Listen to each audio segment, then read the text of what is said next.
तो hello friends, मैं राहुल मिश्रा स्वागत करता हूं आपका बाबा जी स्टडी यूट्यूब चैनल के करंट अफेयर्स के सेशन में।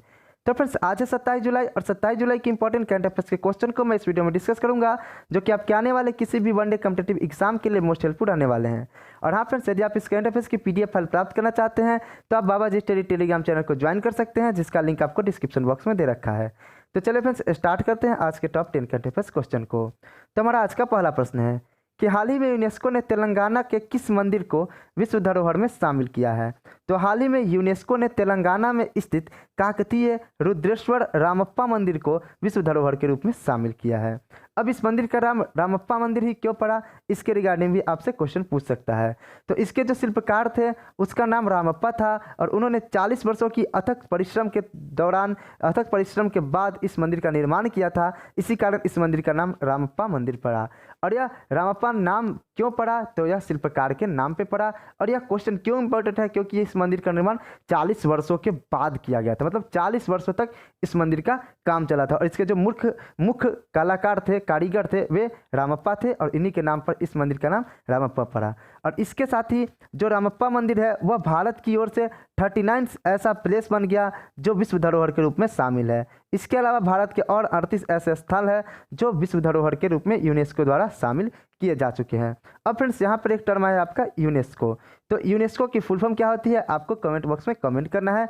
यदि आपको पता है तो कमेंट कर दीजिए, नहीं पता है तो जाइए गूगल करिए, गूगल करके कमेंट करिए, क्योंकि खुद से खोजी गई चीज़ें ज़्यादा दिनों तक याद रहती है। और यह मैं आपसे देखना चाहता हूँ कि आप कितने मन लगाकर स्टडी कर रहे हो। आप अभी वीडियो को पॉज करो, यूनेस्को का फुल फॉर्म खोजो, उसे कमेंट करो, तब मुझे पता लगेगा कि आप सही मायने में स्टडी कर रहे हो। और हाँ फ्रेंड्स, यदि आपको हमारा सेशन पसंद आता है तो हमारे इस वीडियो को लाइक, चैनल को सब्सक्राइब और वीडियो को एक शेयर जरूर करें। तो फ्रेंड्स, हमारा अगला प्रश्न संख्या 2 है कि किसने जुलाई 2021 में हंगरी में के बुडापेस्ट में आयोजित कैडेट विश्व चैंपियनशिप में 73 किलोग्राम वर्ग में स्वर्ण पदक जीता है। तो यह प्रश्न का आंसर भारत के बच्चा को पता होगा कि भारतीय जूनियर पहलवान प्रिया मलिक ने जुलाई 2021 में हंगरी बुडापेस्ट में आयोजित कैडेट विश्व चैंपियनशिप में 73 किलोग्राम वर्ग में स्वर्ण पदक जीता है। और मीराबाई चानू ने टोक्यो ओलंपिक में 49 किलोग्राम वर्ग में रजत पदक जीता है। और आपको बता दें कि जो यह कैडेट विश्व चैंपियनशिप होता है, यह 17 साल से कम उम्र के दुनिया भर के सर्वश्रेष्ठ ग्रीको रोमन फ्री स्टाइल और महिला पहलवानों के बीच प्रतिस्पर्धा कराया जाता है। और प्रिया मलिक ने इसी के 73 किलोग्राम वर्ग में गोल्ड मेडल जीता है और मीराबाई चानू ने 49 किलोग्राम वर्ग में जो सिल्वर मेडल जीता है। और आपको बता दें कि इसके अलावा टोक्यो ओलंपिक में जितने भी प्रतिभागी गए हैं वहाँ पे उस भारत को रिप्रेजेंट करने, और वे प्रतिभागी यदि स्वर्ण पदक जीतते हैं, गोल्ड मेडल जीतते हैं, तो उनके जो कोच हैं उनको 12.5 लाख रुपए यानी 12.5 लाख रुपए का पुरस्कार दिया जाएगा। यदि वे खिलाड़ी सिल्वर मेडल जीतते हैं तो उनके कोच को 10 लाख रुपए का पुरस्कार दिया जाएगा, नगद पुरस्कार। और यदि वे खिलाड़ी जो कांस्य मेडल जीतते हैं या ब्रॉन्ज मेडल जीतते हैं तो उनके कोच को 7.5 लाख रुपए का नगद पुरस्कार दिया जाएगा।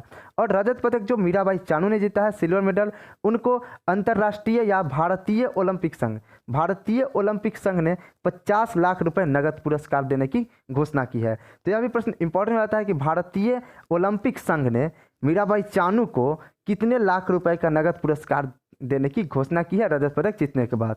तो मीराबाई चानू को राष्ट्रीय ओलंपिक संघ, जिसे भारतीय ओलंपिक संघ भी कहा जाता है, यह रजत पदक जीतने पर 50 लाख रुपए का नगद पुरस्कार देने की घोषणा की है। तो फ्रेंड्स, ये थे क्वेश्चन नंबर 2 और उसके regarding important facts. Question number 3 देखते हैं।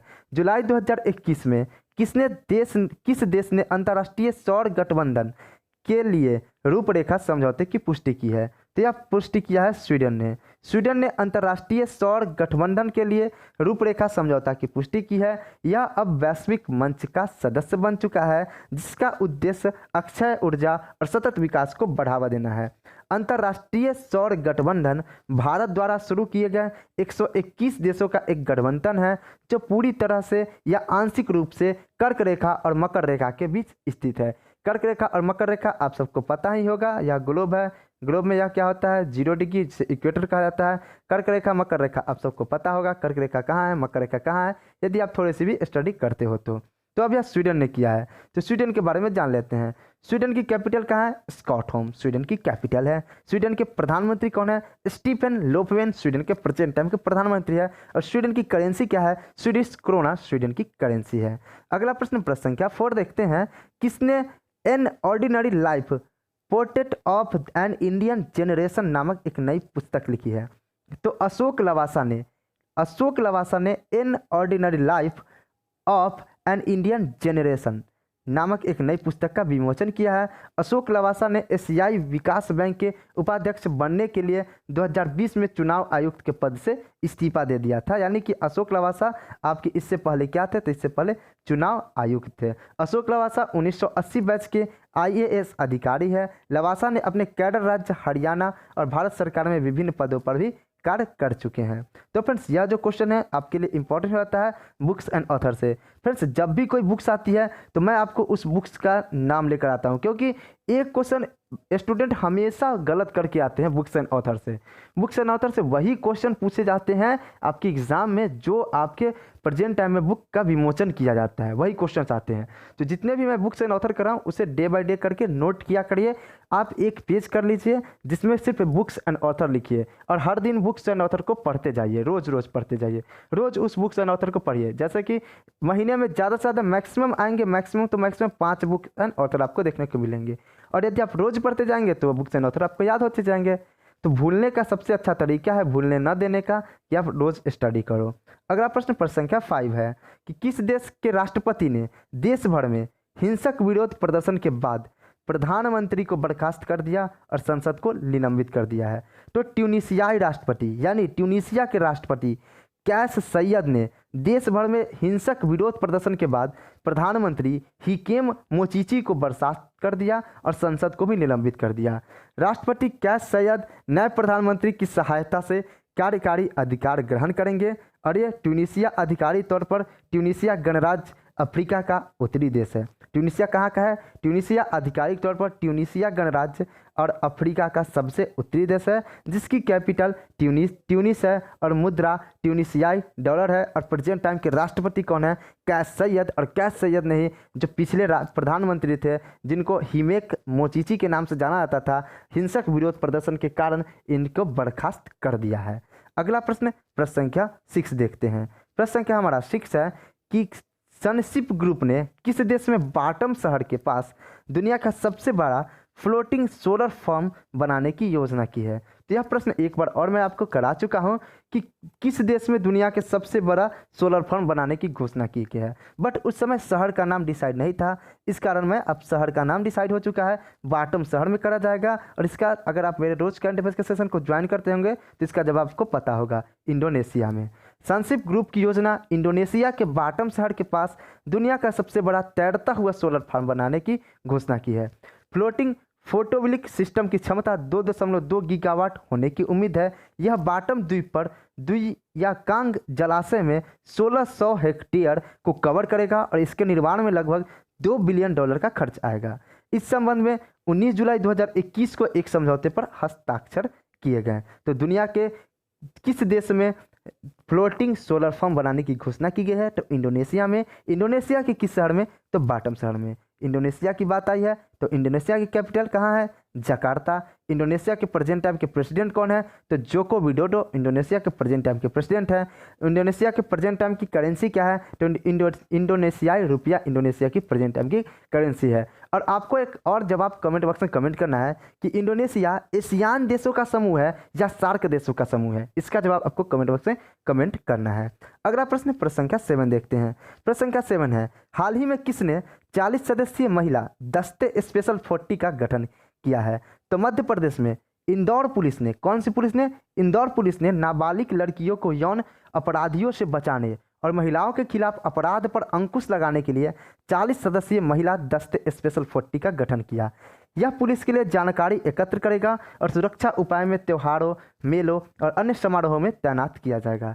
यह दस्ता झुग्गी बस्तियों में रहने वाली लड़कियों को बैड टच, गुड टच और यौन उत्पीड़न को रोकने के तरीकों को भी सिखलाएगा। नाबालिग लड़कियों को अपने घरों से भाग जाने और असामाजिक तत्वों के शिकार होने की घटनाएं हाल ही में सामने आई है और यह दस्ता जरूरत पड़ने पर ऐसे मामलों को रोकने के लिए भी परामर्श प्रदान करेगा। तो यह दस्ते स्पेशल 40 का गठन किसने किया? तो मध्य प्रदेश के इंदौर पुलिस ने किया।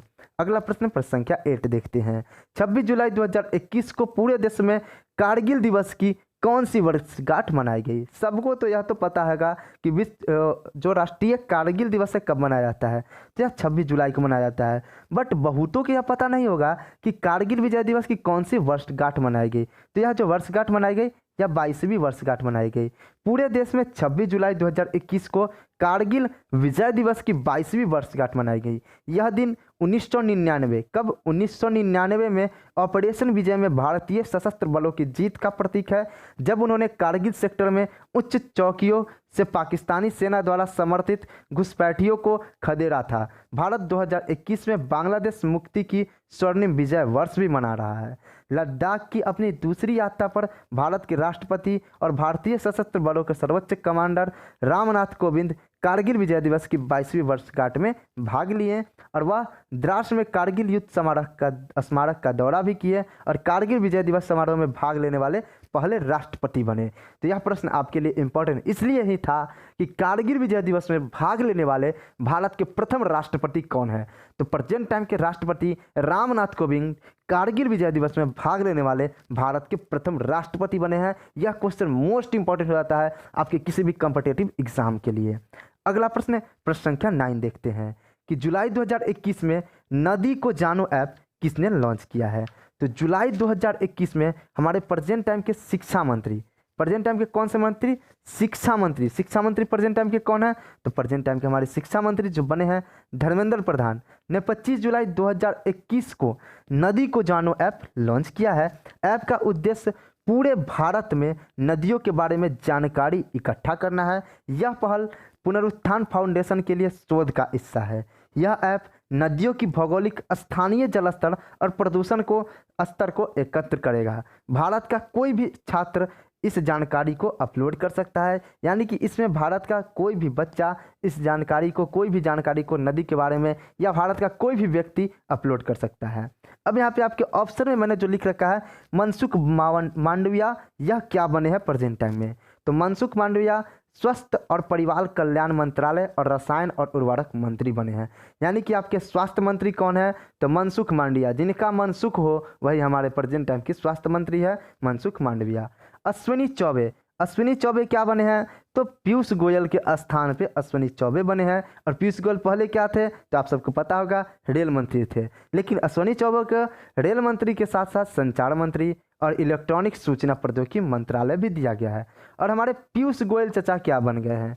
तो पीयूष गोयल चाचा तो पहले रेल मंत्री थे, लेकिन अब ये वाणिज्य और उद्योग मंत्री, उपभोक्ता मामले जो कि रामविलास पासवान जी के पास था, खाद्य और सार्वजनिक वितरण मंत्री और कपड़ा मंत्रालय पीयूष गोयल को मिल गया है। और रामविलास पासवान जी को सत नमन, एक बहुत बड़े महान विभूति का निधन हुआ था पिछले साल, आप सबको पता होगा। और पहले यह मंत्रालय उपभोक्ता मंत्रालय उन्हीं के अंतर था।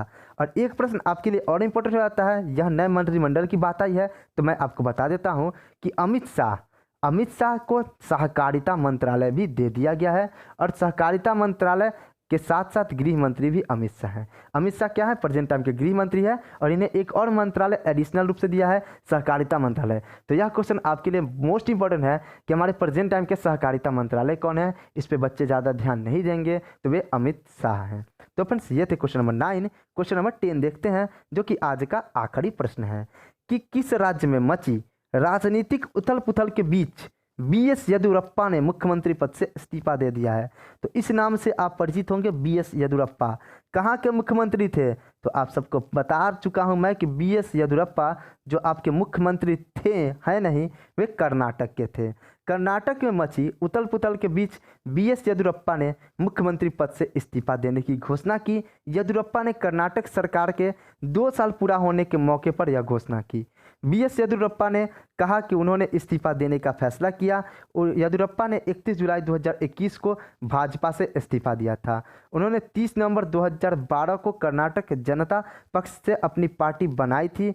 साल 2014 में येदियुरप्पा फिर से भाजपा में शामिल हुए थे और कर्नाटक के 4 बार मुख्यमंत्री बनने वाले इकलौते मुख्यमंत्री हैं BS येदियुरप्पा, जो कि अब इस्तीफा दे चुके हैं। और इस्तीफा किसे देते हैं मुख्यमंत्री? तो वहाँ के राज्यपाल को देते हैं। और कर्नाटक के राज्यपाल नए कौन बनाए गए हैं? तो मैं आपको चिल्ला चिल्ला कर याद करा चुका हूँ कि थावरचंद गहलोत कर्नाटक के नए राज्यपाल बनाए जा चुके हैं। और कर्नाटक की कैपिटल कहाँ है? तो कर्नाटक की कैपिटल बेंगलुरु है।